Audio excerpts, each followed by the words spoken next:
प्रभु कह रहे हैं, नर शरीर धरी जे पर पीरा, करही ते साही महाभव भीरा।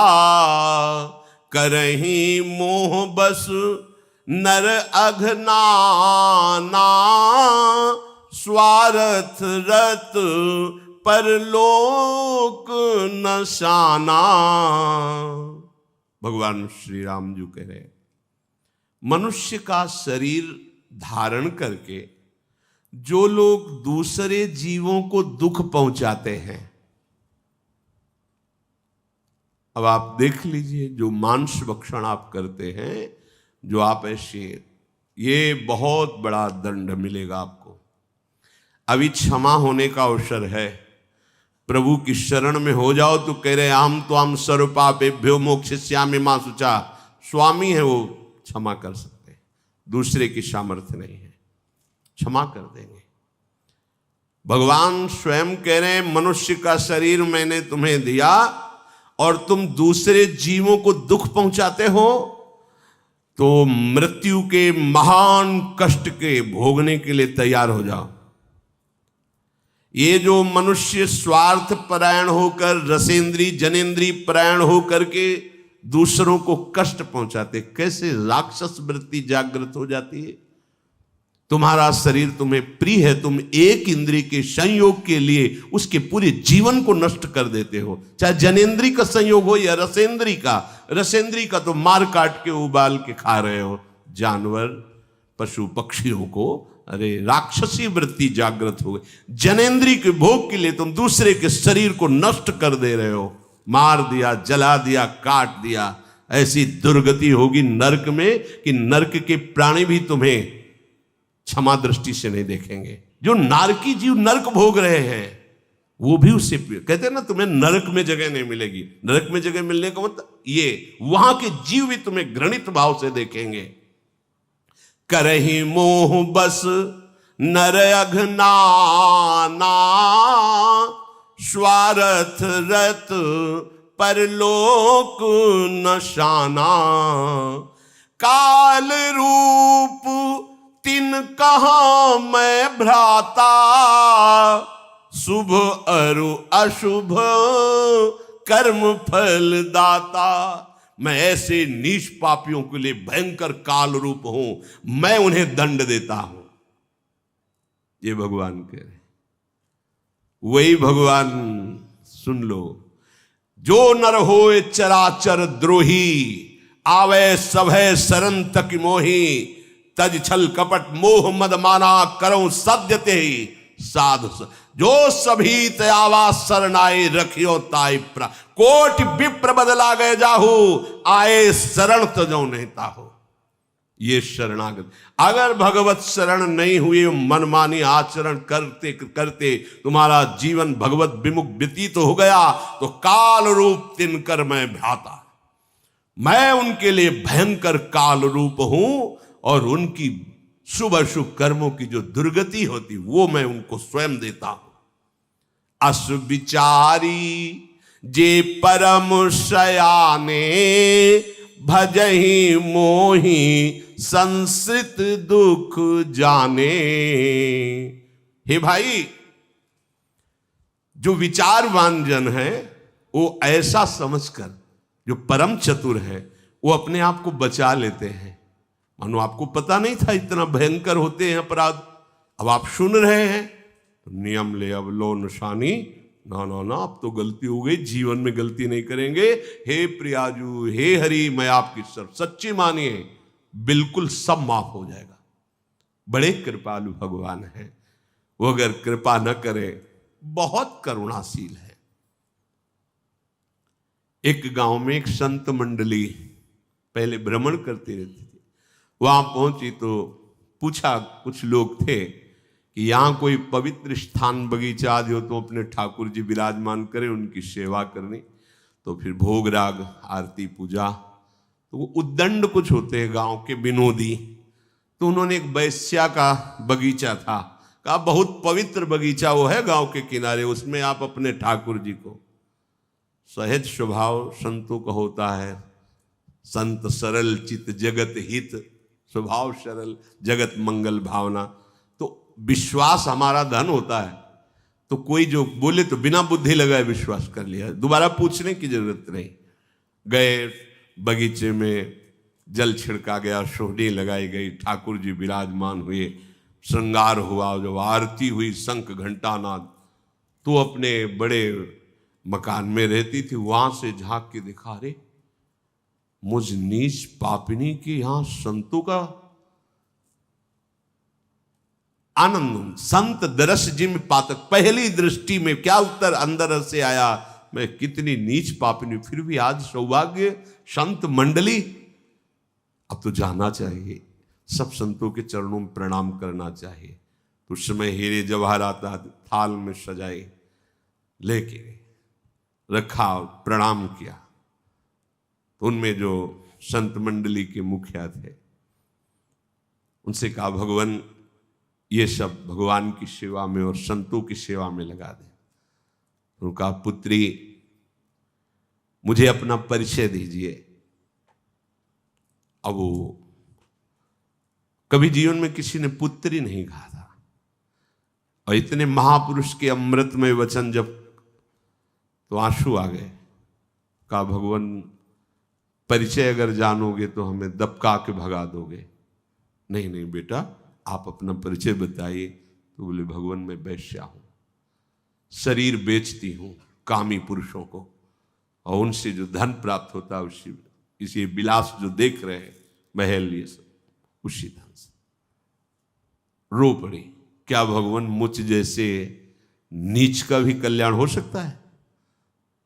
कहा, हाँ बेटा, अगर तुम्हारा कल्याण ना होना होता तो हम लोगों को ठाकुर जी यहां लेके ही नहीं आते। जब द्रवहि दीन दयालु राघो तो साधु संगति पाए। जिसका अंतिम जन्म होता है कि अब संसार चक्र में नहीं आना, उसे साधु समागम प्राप्त हो जाता है। तुम अब भगवान फिर इसका भंडारा करो। बोले, नहीं,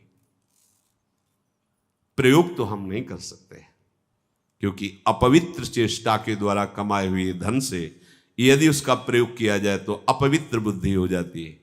हाँ, उपाय तुम्हें हम बताए देते हैं। तुम अपने समस्त आभूषण रत्नों को बेचकर एक सुंदर मुकुट तैयार कराओ, और ठाकुर जी माथे पर मुकुट धारण करवाओ।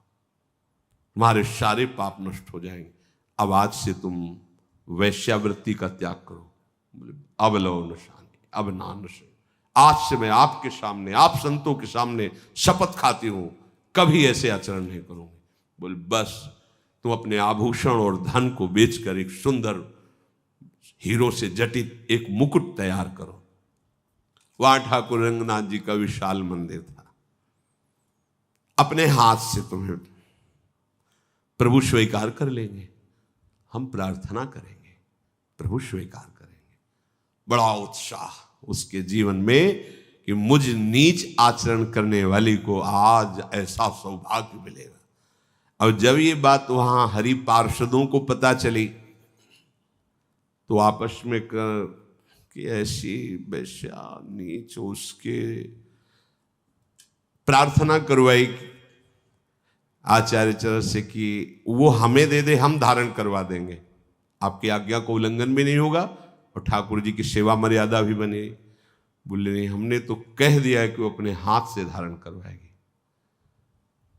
अब उनकी आज्ञा को कौन टाले। वैश्या ने सब बेच के सुंदर मुकुट तैयार किया, और संत मंडली भी नाम कीर्तन कर रही। वो चढ़ाने के लिए थाल में मुकुट हिले, एकदम रुक गई। उनका, बेटा रुक क्यों गई?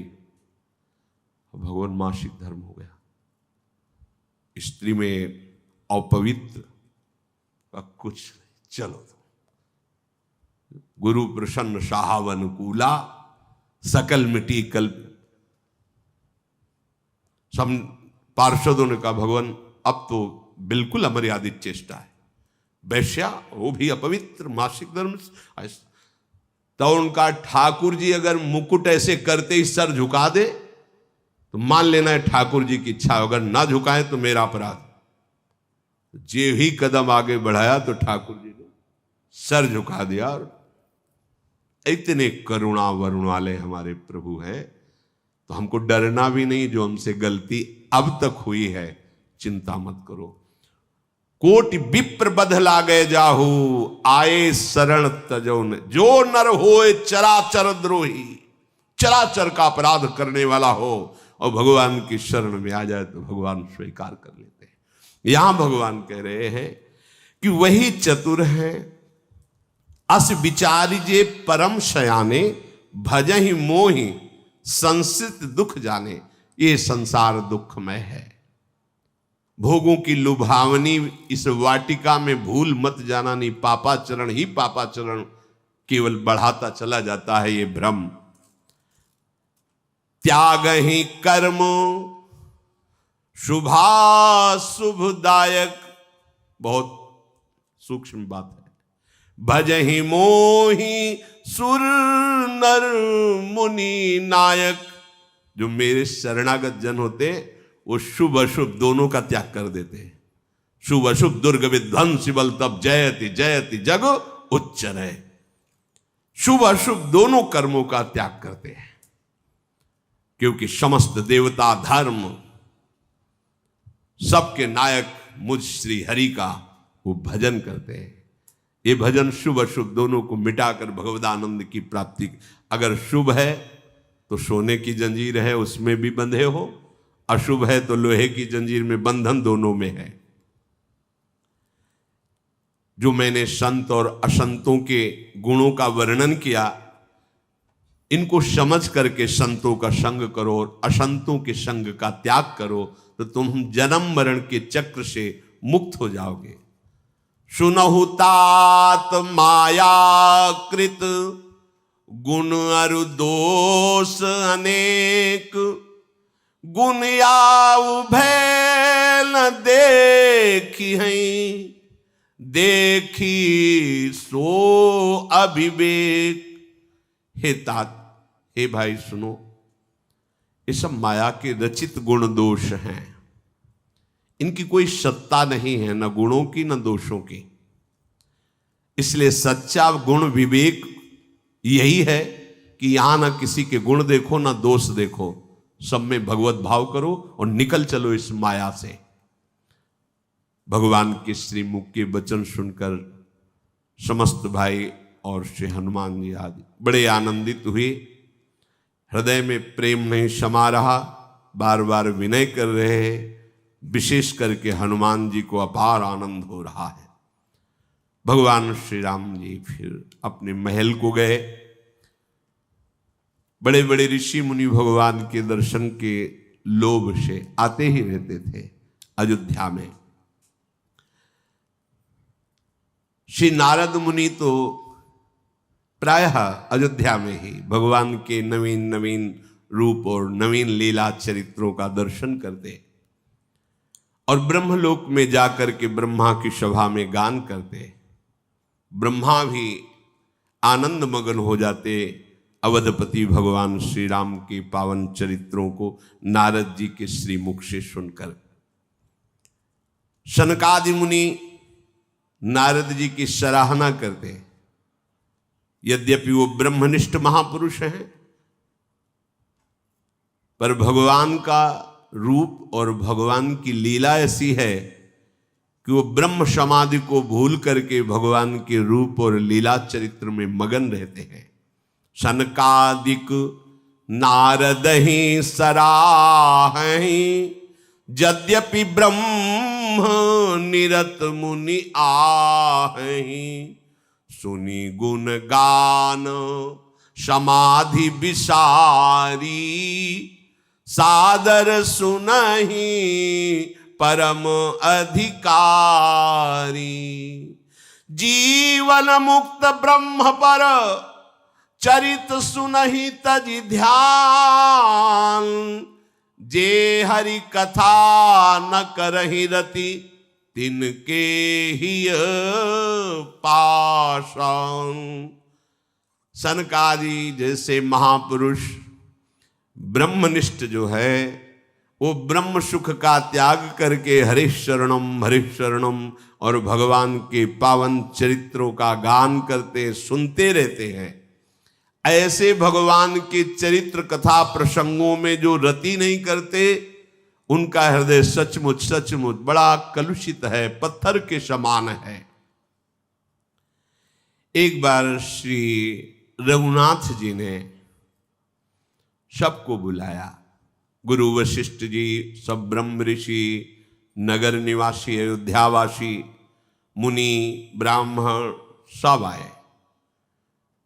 सबको यथा योग्य सम्मान सहित बैठाला गया और भगवान सबसे कह रहे हैं, सुनहु सकल पुरुजन मम बानी, कहूं न कछु ममता उर आनी, नहीं अनीति नहीं कछु प्रभुताई, सुनहु करहु जो तुम्हें ही सुहाई, सोई सेवक प्रीतम मम सोई, मम अनुशासन माने जोई, जो अनीति कछु भाषों भाई, तो मोहि बर जेहू भय बिसराई।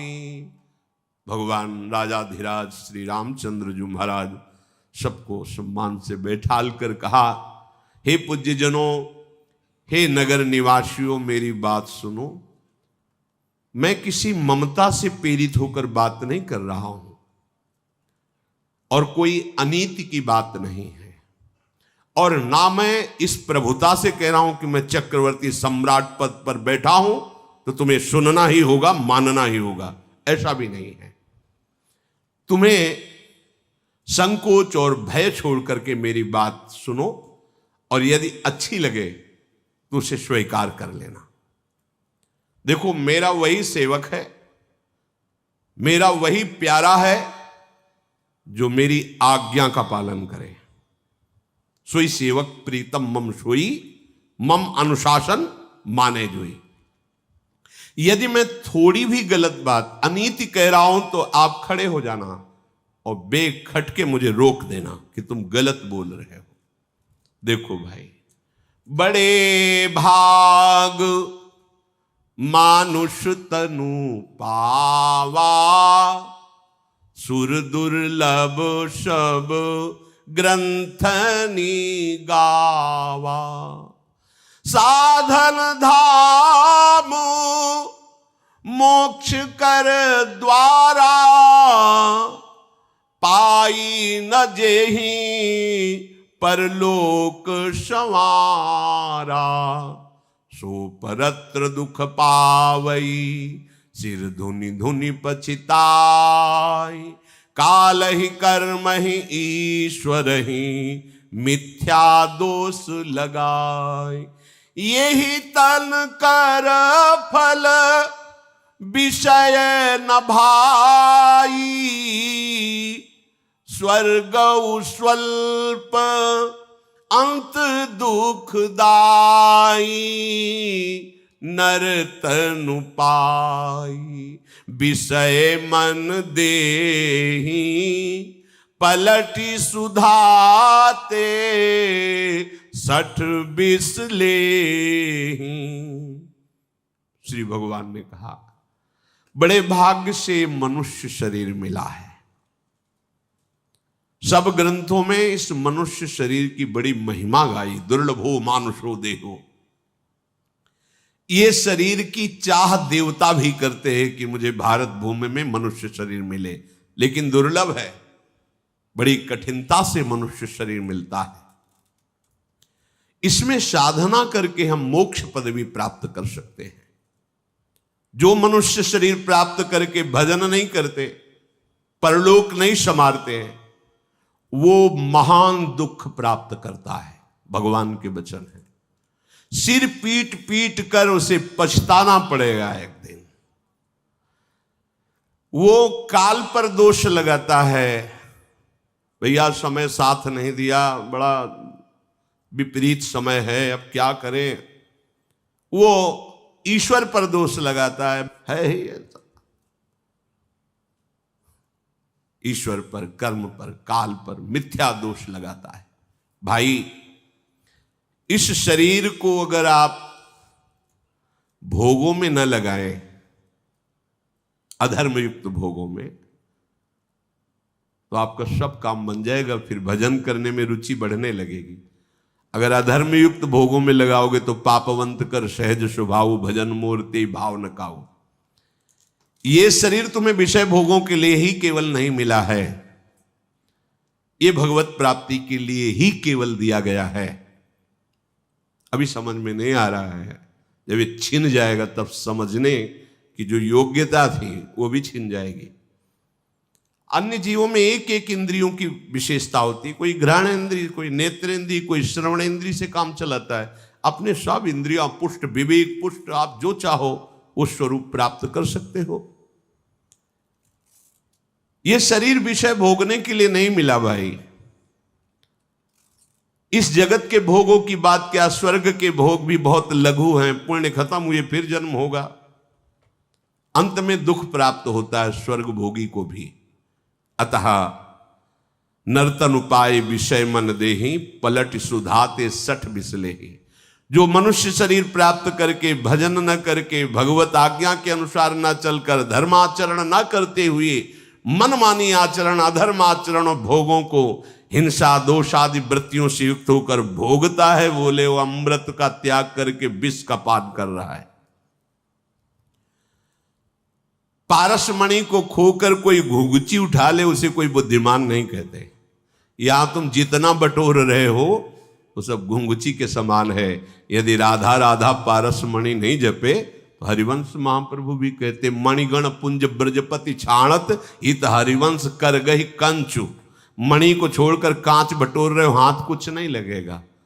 नाम जप परम धन है, नाम जप परम व्रत है, नाम जप परम ज्ञान है, नाम जप परम सुख है। आप जप के तो देखिए, कोई उसे बुद्धिमान नहीं कहता जो पारसमणि फेंक करके घुंघची उठाए।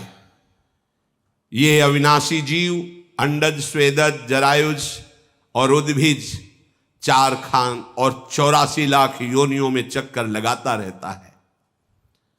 फिरत सदा माया कर पेरा, काल कर्म स्वभाव गुण घेरा। कब हूं ककरी करुणा नर देही, देत ईस बीनु हेतु सनेही।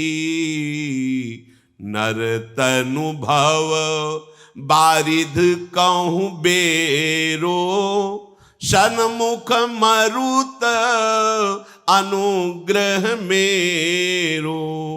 करल धार सद्गुरु दृढ़ नावा, दुर्लभ साज सुलभ करि पावा।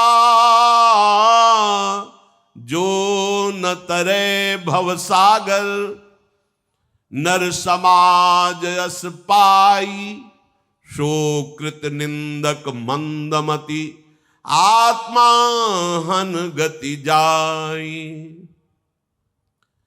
4 और 84 योनियों में चक्कर लगाते देखकर कभी करुणा निधान भगवान काल कर्म स्वभाव गुण के घेरे से हटाकर उसे मनुष्य देह देते हैं। शायद अब भजन करके अपने को मुक्त कर ले। मनुष्य शरीर ये भवसागर से तरने के लिए बड़ा सुंदर जहाज है। मेरी कृपा इस जहाज को अनुकूल वायु की तरह आगे बढ़ाती है, और इस जहाज को खेने वाले सदगुरुदेव भगवान हैं। करनधार सदगुरु सद्गुरु भगवान इस जहाज को भव समुद्र से पार करने वाले हैं। अब कितना बढ़िया सुंदर नौका मिल गई, उस पे बैठ गए खेने वाले गुरुदेव, और भगवान की कृपा रूपी अनुकूल वायु उसे अनुकूल दिशा में बढ़ा रही है। जो ऐसा सौभाग्य प्राप्त करके अपना कल्याण नहीं कर लेता तो वो कृतज्ञ है, वो मंद बुद्धि, वो आत्महत्यारा है, दुर्गति को प्राप्त होगा। भगवान कह रहे हैं जो न तरे भवसागर नर समाजस पाए, सो कृत निंदक मंदमति आत्मा हन गति जाए। वो आत्महत्यारा, वो निंदनीय, वो दुर्गति को प्राप्त होता है। ध्रुवदास जी ने भी कहा बार बार तो बनत नहीं, यह संजोग अनूप, मानुष तन वृंदा विपिन रसिकन संग विविरूप। भगवान कह रहे मनुष्य शरीर मिला, सदगुरुदेव का संग मिला, मेरी कृपा की वायु तुम्हें आगे बढ़ा रही, फिर भी तुम अवज्ञा करके विषयों की तरफ जा रहे हो तो तुम आत्महत्यारे हो, निंदनीय हो, तुम दुर्गति को प्राप्त होगे, हमारी कृपा की अवहेलना कर रहे हो। जो परलोक इहां सुख चाहू, सुनी मम बचन हृदय दृढ़ गहऊ। सुलभ सुखद मार्ग यह भाई, भगति मोरी पुराण श्रुति गाई। ज्ञान अगम प्रत्यूह अनेका, साधन कठिन न मन कहूँ टेका। करत कष्ट बहु पावे कोई, भगतिहीन मोही प्रिय नहीं सो। अगर भक्ति नहीं है हृदय में, बड़ा कष्ट कहकर ज्ञान की साधना करके यदि आप ऊंचाई पर, भगवान कह रहे मुझे प्रिय नहीं है। ब्रह्मा जी कह रहे भगवत स्तुति में, जब लाल बिहारी की स्तुति कर रहे कि मैंने ऊंचे चढ़ते हुए फिर उन्हें गिरते हुए देखा है, क्योंकि भगवान कह रहे भक्ति ही न मोहि प्रिय नहीं सो। नहीं, बड़ा सुखद ये मार्ग है भक्ति का, सुलभ मार्ग है। वेद और पुराणों ने इसका गान किया है। भगवान शंकराचार्य जी ने भी कहा है स्वरूप बोध में भक्ति रेव गरीयसी, श्रेष्ठ मार्ग भक्ति। अगर आप भक्ति करेंगे तो बहुत जल्दी स्वरूप बोध भी हो जाएगा और भगवान से प्रेम भी हो जाएगा। भक्ति स्वतंत्र सकल सुख खानी, बिनु सत्संग ना पावे ही प्राणी। पुण्य पुंज बिनु मिलहि न संता, सत्संगति संस्कृति कर अंता। भक्ति किसी के अधीन नहीं है, ज्ञान वैराग्य आदि के, ये स्वतंत्र है। ज्ञान वैराग्य इसके अधीन है, पुत्र है इसके। सब महान चिदानंद सुख प्रदान करने में समर्थ है भक्ति, इसीलिए सब सुखों की खानी है। परंतु बिना संतों के संग के इस भक्ति का प्राप्त करने का और कोई उपाय नहीं। एकमात्र बिनु सत्संग न पावे, बिना सत्संग के भक्ति प्राप्त नहीं होती। कोई बड़ा पुण्यात्मा भगवत कृपा पात्र होता है, उसे ही साधु संग मिलता है। पुण्य पुंज बिने मिल ही न संता।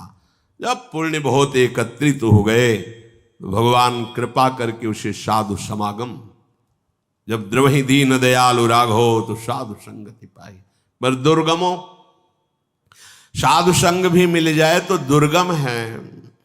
जैसे पहाड़ पर चढ़ना दुर्गम है, ऐसे बड़ा दुर्लभ है। साधु संग का लाभ दैन्य को ही प्राप्त होता है, दूसरों को नहीं प्राप्त होता, इसलिए दुर्गमो। अगर आप दैन्य होकर के प्रणिपातेन प्रश्नया तो अमोघस्य, निश्चित तुम्हारा परम कल्याण हो जाएगा। कभी कोई संतों के पास जाके थोड़ी परिचय बताता है कि मैं अमुक पद में हूं, अमुक हूं, अमुक हूं। भाई क्यों? भगवान ने तुम्हें जो तुम्हारी योग्यता के अनुसार सेवा पद दिया है, करो। संतों के पास जाकर उससे ऊपर उठने की बात करो। जो तुम्हें संसार में अन्यत्र कहीं बात नहीं मिल सकती, वो संतों से मिल सकती है। जो काम तुम्हारा किसी पद प्रतिष्ठा से नहीं बनेगा, वो संतों से बन जाएगा। वहां जो तुम्हें बहुत कम समय मिला है, एक घड़ी, आधी में पुण्य आधी, तुलसी संगति साधु की कटे कोटि अपराध। अगर आप आकर के अहम का पोषण, यह है अहम, एक बूंद नहीं टिकेगा, कुछ नहीं टिकेगा, और यह है दैन्यता, हाँ माला माल हो जाओगे। पर पता नहीं भगवान की कैसी विचित्र माया है, बिना दैन्यता के संतों से आपको लाभ नहीं मिल पाएगा। प्रार्थना है जहां कहीं भी आप संत समागम के लिए जाएं, हाँ, देखो एक एक पग में कितने यज्ञों का फल मिलता है संत दर्शन के लिए। पर तज माया अभिमान, जीव जीव पग आगे बढ़े कोटिन यज्ञ। अब माया और अभिमान, माया अपना वैभव सब, और अभिमान इतना बड़ा कार्ड, हम ये हैं, हम क्या करें भैया? वैसे ही हम दैन हैं, आपको पैर छू लें आपके। भैया अगर आप ये सम्मान चाहते हो, हम आपके पैर छू लें, वैसे ही हम सबको प्रणाम करते हैं। हम तो भिक्षुक हैं, हमारा कोई मान नहीं है और हमारा कोई अपमान नहीं है। अगर आप हमसे मान चाहते हो तो कैमरा ऑन करो, हम एक एक के चरणामृत उतारते, सबके पैर छूते हैं। आपका कल्याण हो जाए, आप सुखी हो जाओ। अगर आपका मंगल इससे होता है तो हम मौन होकर ये सेवा आपकी कर दें, पर नहीं होगा, उससे वाणी से होगा। आप अगर, तो आप चुप रहो, हमारी बात सुनो। आपको उसमें कोई संशय तो प्रश्न कर लो। आपकी इस परिचय से ना हमारा कल्याण होना है, ना आपका कल्याण होना है। लेकिन हम जिनका परिचय दे रहे हैं उससे हमारा भी कल्याण होगा, आपका भी कल्याण होगा, जगत कल्याण हो जाएगा। एक बार पीपाजी महाराज श्री आचार्य चरणों में दीक्षा लेने के उद्देश्य से गए। बड़े महान भक्त पीपाजी हैं, रामानंदाचार्य जी के पास। तो वहां तो पार्षद संतों के सेवक, उनसे कहा कह दो पीपाजी महाराज श्री चरणों के दर्शन करने के लिए आए, जाग कह दिया। उनका राजाओं की यहां क्या जरूरत भाई, जाए, बिल्कुल यहां जरूरत नहीं। तो वो अधिकारी थे, भगवत मार्ग के पथिक थे, तो उन्होंने सोचा कि कोई चूक हो गई, ना कह दिया गया, इसका मतलब कोई गलती हो गई। अच्छा, राज वैभव से तत्काल सब राज वैभव हटाया, साधारण वेश में हुए और कहा कह दीजिए कि दास पीपा श्री चरणों के दर्शन करने आया है। यथावत शब्द पेश कर दिए, जय जय दास पीपा आपके श्री। यहां खड़े क्या कर रहा है, कुएं में गिर जाए? उनका आदेश है सरकार का कि आप कुएं में गिर जाइए। कहां कुआं है? उधर जाओ। प्रभु नजदीक पहुंच रहा है, ठीक है प्रभु, अब अगला कदम कुएं में चल, रोक दो, वापस आओ। पहले वचन में तुम्हारे राजमद का त्याग हुआ, दूसरे वचन में तुम प्राणों को समर्पित कर दिए, अब मन हम ले लेंगे। और ऐसे महाभागवत पीपाजी हुए कि उनका चरित्र गाया जाता है। राजमद, पद मद, इनसे संत संग नहीं होता, सत्संग नहीं होता, ध्यान रखना। भगवान शंकर भी सत्संग सुनने गए काकभूषुंड जी की सभा में, तो ये परिचय नंदिकेश्वर में जाकर के देते कि काकभूषुंड जी देवादिदेव महादेव आए सत्संग सुनने।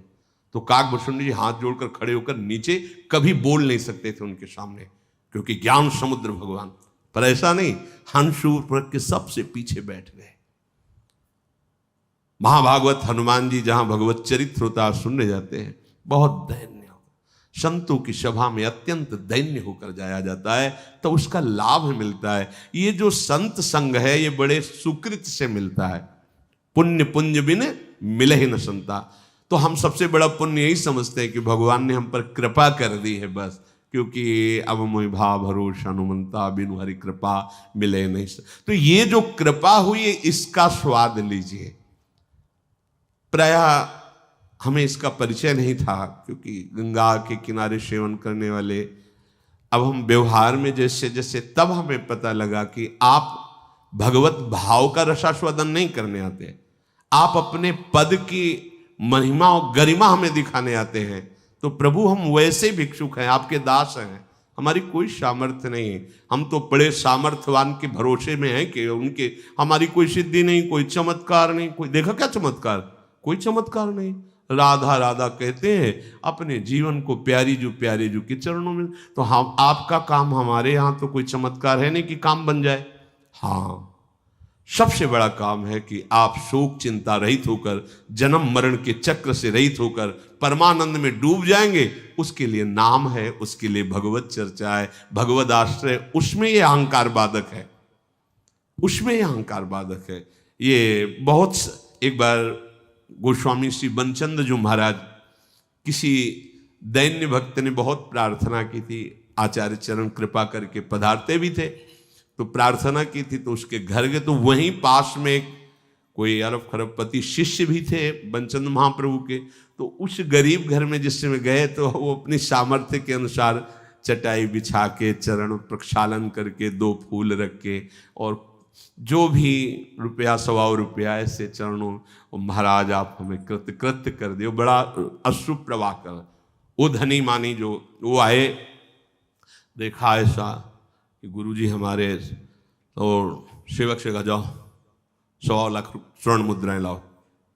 लाया, चरणों में रखा होगा, महाराज आपको आज के बाद किसी के घर जाने की जरूरत नहीं, ये 125 लाख स्वर्ण मुद्राएं लीजिए और आ जाया करेंगे। बनचंद महाप्रभु ने ऐसे देखा और कहा, अच्छा तो तुम ये समझ रहे हो कि मैं इसके घर अर्थ के लिए आया हूं? पहले तो पैसा उठा, और आज के बाद कभी हमारे सामने उपस्थित मन। इसकी आंसुओं की कीमत तुम्हारे पैसे से हो सकती है? ये जो भाव में आंसू बहा रहा है, ये जो भाव में, हम इसके भाव के लिए आए। तू क्या समझता है इन पैसे के लिए आए कि तुम्हें आज से किसी के घर जाने की जरूरत? मैं घर घर इसलिए जा रहा हूं पैसे के लिए। उठा, तेरी ये गुरु भक्ति, आज के बाद कभी मेरे सामने मत आना, मैं तुम्हारा त्याग करता हूं। अगर हमारे पास धन का अभिमान होता है, पद का अभिमान होता है, तो हम संत को भगवंत रूप में नहीं देखते, नहीं देख पाओगे, दृष्टि नहीं है, गुरु रूप में नहीं देख पाओगे। और जब ये भाव नहीं आएगा तो आपको लाभ नहीं मिलेगा अध्यात्म का, और अध्यात्म का लाभ नहीं मिला तो फिर मतलब क्या रहा संत समागम, फिर दुर्लभता क्या रही।